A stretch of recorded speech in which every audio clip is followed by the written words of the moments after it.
there, and welcome back to Weird Soda for Life. You know I have those apple soda dreams, and the cats with the fur. The fur. Ah? Ah? Ah, you get it. Anyway, welcome back to Weird Soda for Life. We are in week 2 of trying Northern Soda's, well, soda. Thanks to friend of the channel, Carrie. And today we are trying Northern Soda's Minnesota Apple. Now, when I think about apples, like the first state I think about is Washington, and then of course soon after New York, and the state that I currently live in, Michigan. I don't think about Minnesota with apples at all. But I did a little research because it's like, why the apple? Like, why is the land of 10,000 lakes hanging their hat on a weird fruit? But it turns out that like Minnesota has a really interesting history with apples. The University of Minnesota actually has an apple breeding program, and it's been in existence since 1878, which is frankly too long. The apples are too much. Just kidding. But not about the 1878 thing. I mean the apples. But although they started in 1878, they didn't release like their first like special new apple till 1920.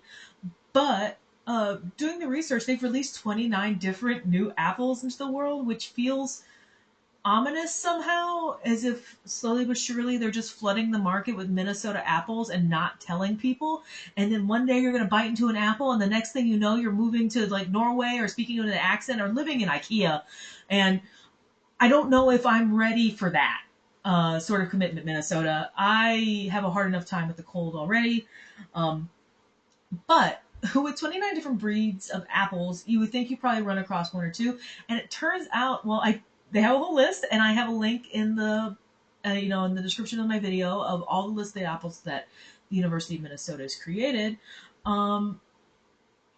Turns out that there's at least 2 that I've heard of, Honeygold and more specifically Honeycrisp. Fun fact, I am older than Honeycrisp apples. I will not tell you my age, but Honeycrisp apples were created or like released, I guess. I don't really know. I sort of just imagine the folks at the University of Minnesota have like some apples strapped to like a board, like a la Frankenstein's monster, and they're like, it's alive, and the apple like rolls away. I kind of don't know how this process works. But Honeycrisp apples were actually created in 1991, which is fascinating to me because I've, well, had some, and in fact, talked to a colleague at work who had just bought a bunch of apples, Honeycrisp apples the other day. That's one of those things where you guess you don't think about the types of apples that are available and where they come from until you do. But yeah, Honeycrisps are great. And in fact, actually, the Honeycrisp apple is Minnesota's state fruit. Look at me laying out all these apple facts. You will never be apple factless again. You're welcome. But so it's fascinating, and all the more so talking about how, again, as I said at the beginning, I don't really think about Minnesota as like an apple producing place. And it turns out they're not.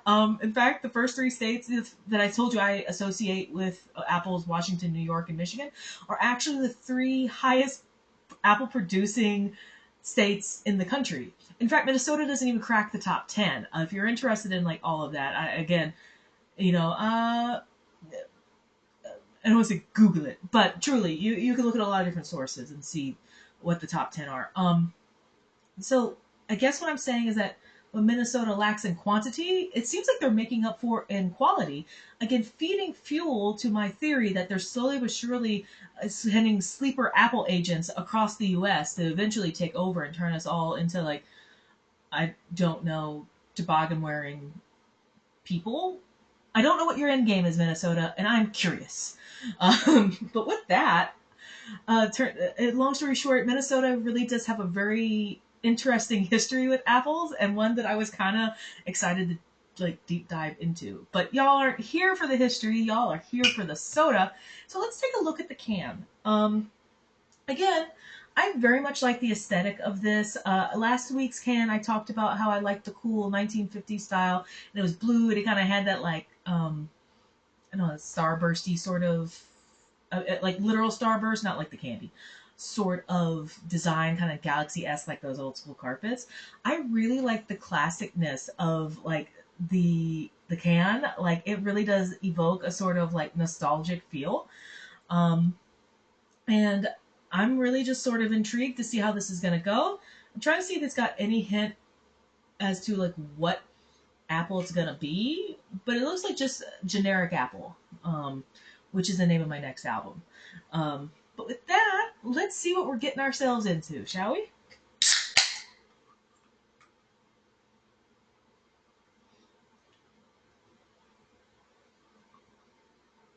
Hmm. I think my honker's a little bit on the fritz.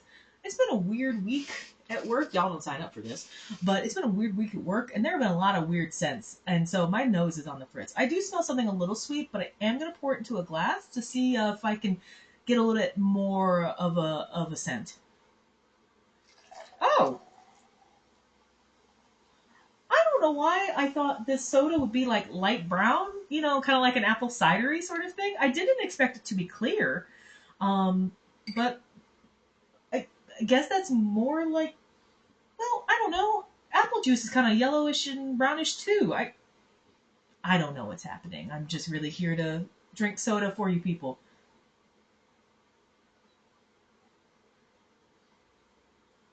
Okay, okay. I smell apple now. I smell apple now, but it's interesting. It does. I guess I was sort of expecting it to be more, again, like an apple cider and apple juice smell. And what it really smells like is like me biting into an apple. And as you know, that scent is not strong. It's just kind of there. It's a subtle undercurrent of apple. And so, yeah, I had to pour it into a glass to kind of get a little bit more of that like aroma going. But now that I have, I can totally smell that it tastes like kind of a freshly bitten apple. And with that, about to be a freshly drunken apple. Bottoms up.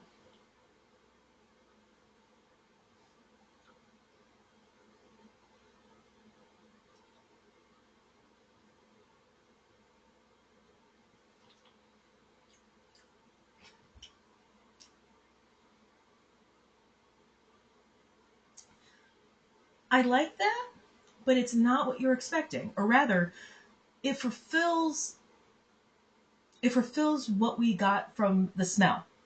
That is to say, when we think about apples, or at least when I think about apples and I think about drinking apples, again, I equated it to apple cider or apple juice, right? And this doesn't taste like either one of those things. It tastes like I bit into an apple. Um, I mean, it's not as crisp, obviously, and it's still a little sweeter, but I think, again, that's the whole pure cane sugar thing that a lot of these sodas are really leaning into. Um, but it tastes like the fruit and not like processed fruit, like the actual fruit, which is fascinating to me. Um, Again, I like this, but if you are expecting something more akin to the juice, this is not it. It feels like it's missing something a little bit. I know I usually have been the last few weeks been like, no, I want some ice cream or something like that. This does not need to be apple pie a la mode. Um, but it feels like it needs something a little more acidic, something to like kind of cut the sweetness a little bit, and I'm not quite sure what to add on that. Maybe a little drop of lemon juice actually might brighten it up. But it's still very good, and it's a very interesting soda, and I'm glad I tried it because I don't think I would have expected it to taste like actual fruit. At least not in the way that this does. So like, cool, I'm pulling a fast one on me, Minnesota Apple. Again, Apple sleeper agents. What did I tell you? Um, I'm not crazy, but yeah, I very much enjoyed that. I definitely have some other northern sodas sitting around here that I'm now more intrigued to try now that I would say Chief Procurement Officer Porter got me some of the northern sodas a few months ago. For those of you who don't know, I maintain a backlog of sodas, and sometimes when I just do not have time to find the newest and hottest, I'll pull something out. So they've kind of been waiting in reserve for like the time, and maybe this is it, but not next week. next week we are going back to our spooky selves. Y'all remember the beasts, the monsters' alcoholic response to their energy drinks from a couple years ago? Well, it turns out they have released version 2, where they had that still really gross green one that's supposed to emulate the zero sugar monster. Not good. We won't be trying that again. But they had 3 new flavors that we're going to try next week, because sometimes Weird Soda for Life needs to get down with their bad selves on camera. So I hope to see y'all then. Until next time, drink weird. And if this is what apple as a fruit tastes like in a soda, imagine the other sodas we could have with fruit. Like, I don't know, pears. Where's my pear soda? Is there a pear soda? I don't know. Let's find out some other time. See you next time.